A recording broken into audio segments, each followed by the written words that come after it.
know about the place where you live, the neighborhood where we're all living and working in 5 Points, Whittier, Gold, Lake, Moore City Park, Elyria, Swansea, Globeville, is that if you live here, you're more likely to experience the kind of disease like diabetes associated with poor eating and maybe poor access to food than if you lived somewhere else in Denver.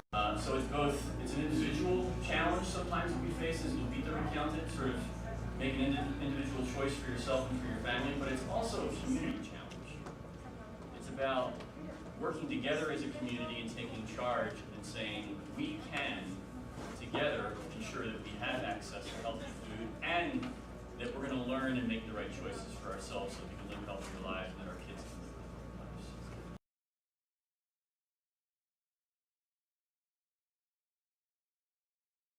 healthier lives. In a way, yes, you're collecting data, but in a much bigger sense, it's about advocacy. It's about being a food advocate and having conversations with people about what really moves them. What is it that they're struggling with in a personal way?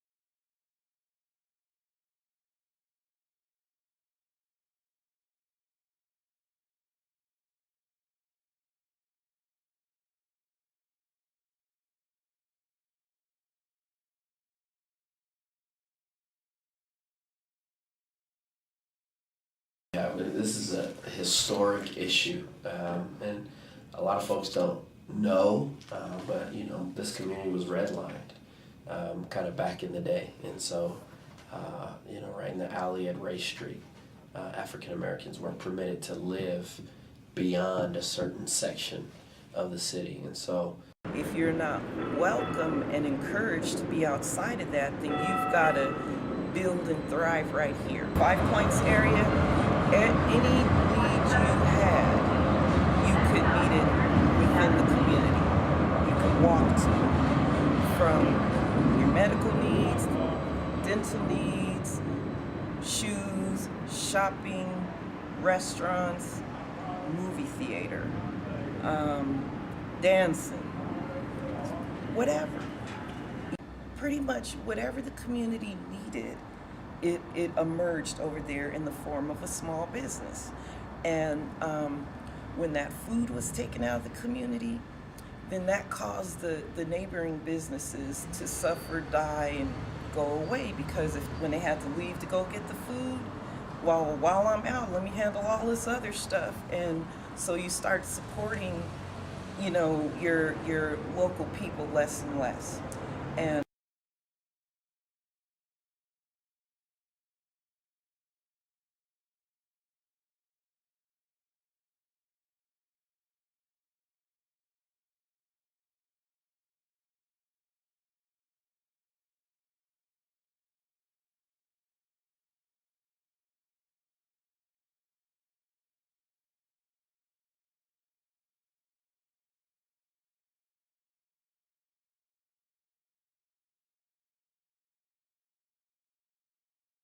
first of all, you know, the definition of a food desert is, you know, 1 mile walking distance of healthy, accessible, cheap food from your house.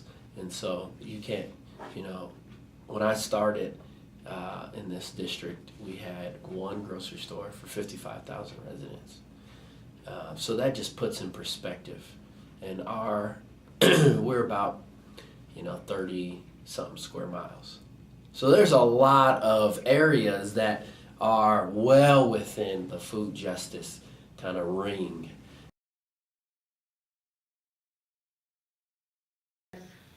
Pues yo hago la mayoría de mis compras es en Sam's, que queda aquí en Stapleton, y me hago 45 minutos de ida y 45 minutos de vuelta.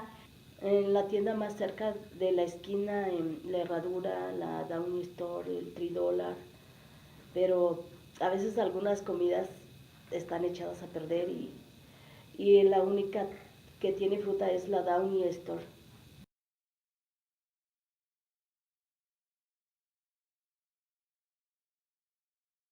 Me hago 1 hora para ir, pero yo siento que en esas tiendas es donde he podido encontrar alimentos de buena calidad Yo sé que está retirado de aquí dentro de mi comunidad, pero yo quiero que mi familia coma cosas saludables. Entonces por eso yo prefiero salir o tardar en ir a un lugar y a otro, pero para poderles buscar buena calidad a mis hijos.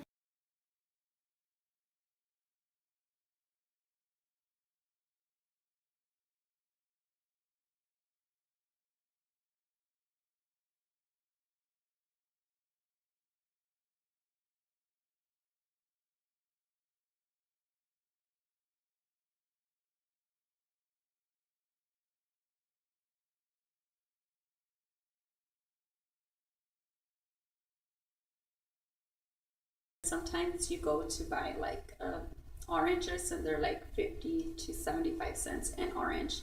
Sometimes people tend to buy a bag of chips because it's way cheaper. It's like $1.09 with tax. And instead of spending the money on fruits and vegetables, they rather buy a bag of chips or cookies or something to feed the kids. Like sometimes even vegetables, you shop for fruits and vegetables and it's a little bit more what you pay for that, and you know it's healthy, but you want to spend less, so you buy more junk food.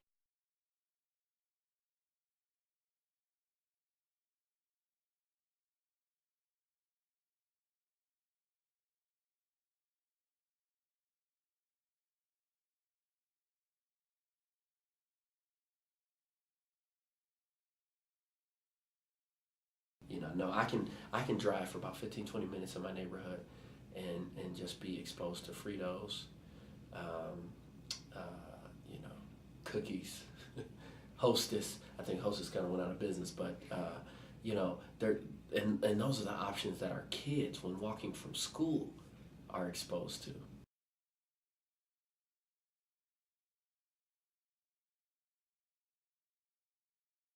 King Super is how could we get it at a price point that we could sell it that would be useful to neighbors.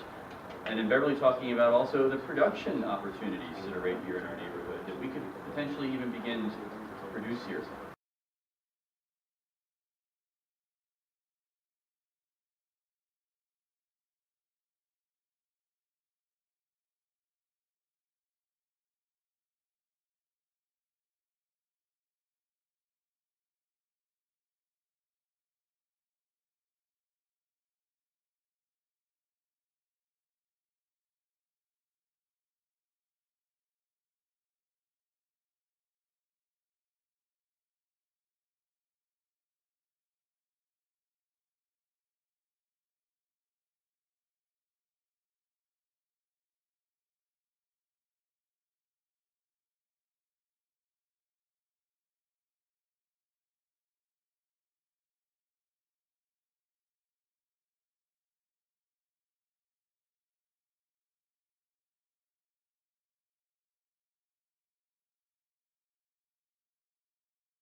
lugar fue los abonos, Okay. de cómo se pueden utilizar hasta lo que es basura para nosotros, le da mucho nutriente a las The things plantas. that really surprise you, which the way that they're using the compost and how they're using different materials that would be waste for others in order to feed and give back to the earth and the plants. Por ejemplo, la cáscara de coco, la cascarilla del arroz y los componentes de los árboles, los árboles que corta uno, las raíces, todo eso, y se puede utilizar como abono para la Like propia the tierra. coconut and the process that they do with it, with the scrapes and also the rice and also the wood, the way they use it and they manipulate it in order to feed and go back to the earth. Sí. Y como en cosas tan pequeñas se puede plantar mucha planta y tiene mucho valor esa planta. And then also you can grow things in very small places, and that gives a lot of value not only to the plant but to the surroundings. Y también me sorprendió mucho lo que las plantas también necesitan su propia comida y cómo se hacen de los mismos alimentos. And also that the plants need food as nutrients, and how that you can find those nutrients from the plants themselves and others for feeding. Gracias. This is more production. So, as a company, we sell soil. But our goal is that all our soil is used. What's called a vermicompost. So, not only is it worm poop, but it's a lot of what's the bedding that they lived in.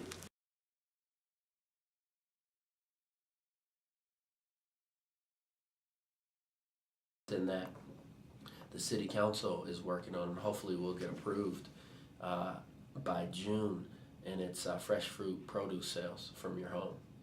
So you will be able to grow your own food and then sell the produce. And some folks probably won't grow their own food, but you may have a neighbor who is selling it within 2 blocks of you. Like, man, I need some cabbage, or I need some beets, I need to go over here and get some. You can take care of all that within 2 blocks of your home. And I think that is a grassroots, microeconomic perspective, and that we're trying to work on as well. You've got to have both to really eliminate this food desert.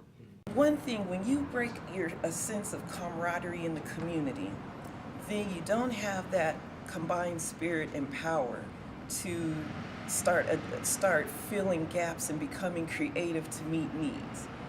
You don't. If you don't know your neighbors, and then you're not going to work with them to do anything.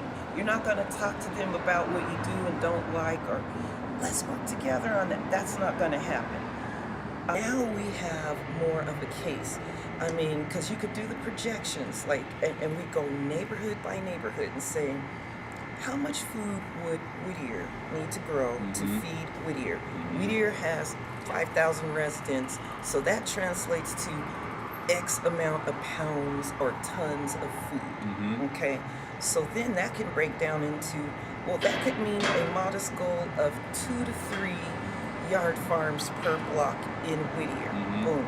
But then look how much room to grow there is, because there'll be some blocks that want way more than that job.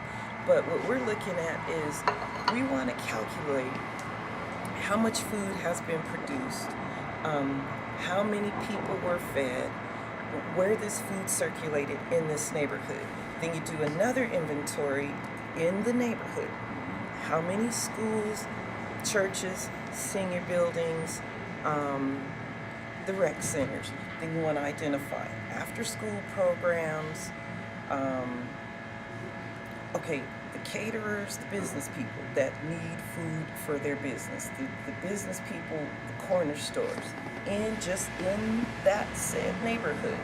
And then if you create a little beehive like that, and then Cole does it, and then, that's not unrealistic,